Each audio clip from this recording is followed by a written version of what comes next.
విడిచి నా కొరకు నిన్ను నువ్వు ప్రత్యేకించుకోవాలి. అట్లా ఇష్టపడుతున్నావా?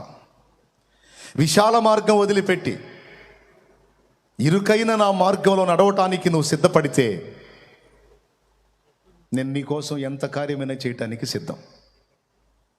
నేను నిన్ను ప్రత్యేకించుకోవాలి అనే మాట దేవుడు మాట్లాడుతున్నాడు. నంబర్ 1లో మనకి స్పష్టంగా అర్థమయ్యేది ఏంటంటే, రక్షణ ఎవరికి అన్న మాటకి, ఎవరు నాకు యేసు చాలు అని తమను తాము ప్రత్యేకించుకుంటారో, మూర్ఖులకు ఈ తరము వారితో కలిసి ఏకీబీకిగా ఉండి దేవుని మీద తిరుగుబాటు చేయకుండా వారిని విసర్జించి దేవుణ్ణి హత్తుకొని నాకు యేసు చాలు అనుకుంటారో, వారందరినీ తాత్కాలికంగా రక్షించటం కాదు, వారి నిత్య రక్షణకు ఆయన కారకుడు. ఇక వారికి శాశ్వత రక్షణ దొరికింది. తుమ్మితే ఊడిపోయే ముక్కు కాదు. నాకు లోకం వద్దు, మూర్ఖులకు ఈ తరము వారొద్దు, నాకు యేసు కావాలి అని నువ్వు కానీ ఆయన యొద్దకు వస్తే, ఆయనే నీ మీద శాశ్వత నీతి అయి ఉంటాడట. ఆయనే ఒక వస్త్రము మన మీద కప్పుకున్నట్టు ఆయనే మనకు నీతి మనల్ని కమ్ముకుంటాడట. ఇక తండ్రి అయిన దేవుడు మనల్ని చూస్తే మనం దోషులుగా, పాపులుగా, దుర్మార్గులుగా, అనీతిమంతులుగా కనపడం. ఎందుకంటే మనం లోకానికి వేరే యేసునొద్దకు వచ్చాం. యేసు మనల్ని కప్పేశాడు. ఇప్పుడు తండ్రి అయిన దేవునికి మనం కనపడం, యేసు కనపడతాడు. గనుక యేసును బట్టి మనందరికీ కూడా ఉచితంగా శాశ్వత రక్షణ దొరికింది. తమ్ముడు, ఇక నువ్వు ఏదో నేను ఇలా ఉంటే రక్షణ, నేను ఇంత నీతిగా ఉంటే రక్షణ, ఇంత పవిత్రంగా ఉంటే రక్షణ, ఇంత సత్ప్రవర్తన కలిగి ఉంటే రక్షణ అన్నది కాదు అక్కడ. నాకు లోకం వద్దు, లోకం చూపే దారులు వద్దు, మూర్ఖులకు ఈ తరము వద్దు, నాకు యేసు కావాలి. ఆయనే నా నీతి, పరిశుద్ధత, జ్ఞానము, విమోచన, రక్షణాధారమన్ను యేసునొద్దకు వస్తే, యేసు తన నీతిని నీకు ఇవ్వటం కాదు, తానే నీకు నీతి అవుతాడట. అది లేఖనం చెప్పిన సాక్ష్యం. తానే నీకు నీతి.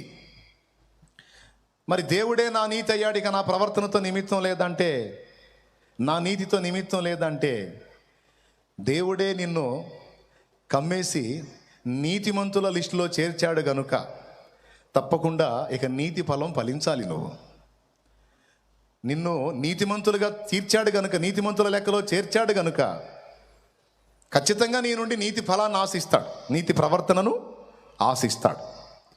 ఈ నీతి ప్రవర్తన ఒక్కసారిగా రాకపోవచ్చు. బాగా వినండి, భయపడకండి. ఏక్ దినమే, ఒక్క రోజులో నువ్వు యేసులాగా పరిపూర్ణంగా మారలేకపోవచ్చు. మారు మనసు పొందడానికి, విశ్వాసం ఉంచడానికి, తీర్మానం చేయడానికి ఒక గడియ చాలు. కానీ ఆ చేసిన తీర్మానానికి, పొందిన మారు మనసుకు తగిన జీవితాన్ని కలిగి ఉండటానికి, దాన్ని సాధించడానికి జీవితకాలం పట్టొచ్చు. ఎందుకంటే అపోస్తలుడైన యాకోబు అంటున్నాడు, రక్షణానుభవంలోనికి వచ్చి అపోస్తలిక అంతస్తులోకి చేరినటువంటి యాకోబు 3వ అధ్యాయంలో అన్నాడు, మనమందరము అనేక విషయములలో తప్పిపోవచ్చున్నాము అని. పుట్టినోట్లో తొట్టిల్లుచున్నాము అని ఉంటుంది. ప్రభువుకు స్తోత్రం. ఏమంటున్నాడు? మనమందరం అనేక విషయములలో తప్పిపోవచ్చున్నాం అంటే తొట్టిల్లుచున్నాం, ఎక్కడో చోట అడుగులు జారుతున్నాయి అనే విషయాన్ని ఆయన మాట్లాడుతూ వచ్చాడు. వినండి ఒక మాట. పుట్టిన బాబు పుట్టిన వెంటనే పరిగెత్తడం కానీ, హడావుడి చేయటం కానీ, మాట్లాడటం కానీ చేయడు. క్రమక్రమముగా ఎదుగుదలలోకి వస్తాడు. క్రమక్రమముగా ఎదుగుదలలోకి వచ్చి వాడికి 21 సంవత్సరం వచ్చేసరికి అప్పుడు వాడిక మేజర్గా పరిగణించబడతాడు. అంటే పరిపూర్ణ పెద్ద. అప్పటిదాకా వాడు మైనరే, అంటే బాలుడు లెక్కే.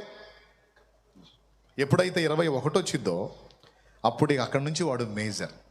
అంటే వాడు ఏ స్థాయికి ఎదగాలో ఆ స్థాయికి వాడి శరీరం అంతా కూడా రూపాంతరం చెందింది. వాడిప్పుడు పెద్దవాడయ్యాడు. వాడి బ్రెయిన్ ఎదిగింది, వాడి కాళ్ళు చేతులు ఎదిగాయి, సర్వ అవయవాలు దేవుడు నిర్మించినటువంటి కొలతలకు వచ్చేసాయి. ఇప్పుడు వాడు పెద్దోడు. ఈ పరిపూర్ణత్వం అనేది చిటికలో అయిపోయేది కాదు. కొంతమందికి ఈ సంగతి అర్థం కాలేదు, కొంతమందికి అర్థం కాల. అందుకే గందరగోళం అయిపోతూ ఉంటారు, తమను తాము నిందించుకుంటూ ఉంటారు. భయపడకండి. ఫస్ట్ గుర్తుపెట్టుకో, ఏసే నీ నీతి. ఏసు నీతి కూడా కాదు. ఏసు నీతి ఏసుకు వర్తిస్తుంది, నీ నీతి నీకు వర్తిస్తుంది. అయితే ఇక్కడ విచిత్రం ఏంటంటే, నీ నీతి ఒక క్రియ కాదు, నీ నీతి ఒక వ్యక్తి. ఆయన యేసు.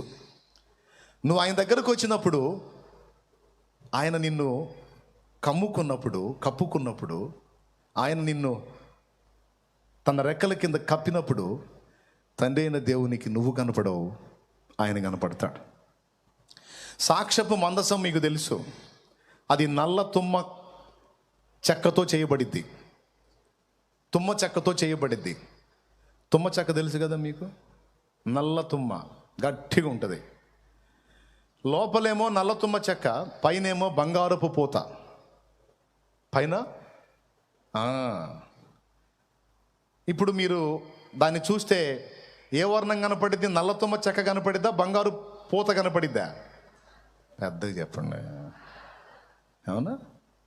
మనం చూసిన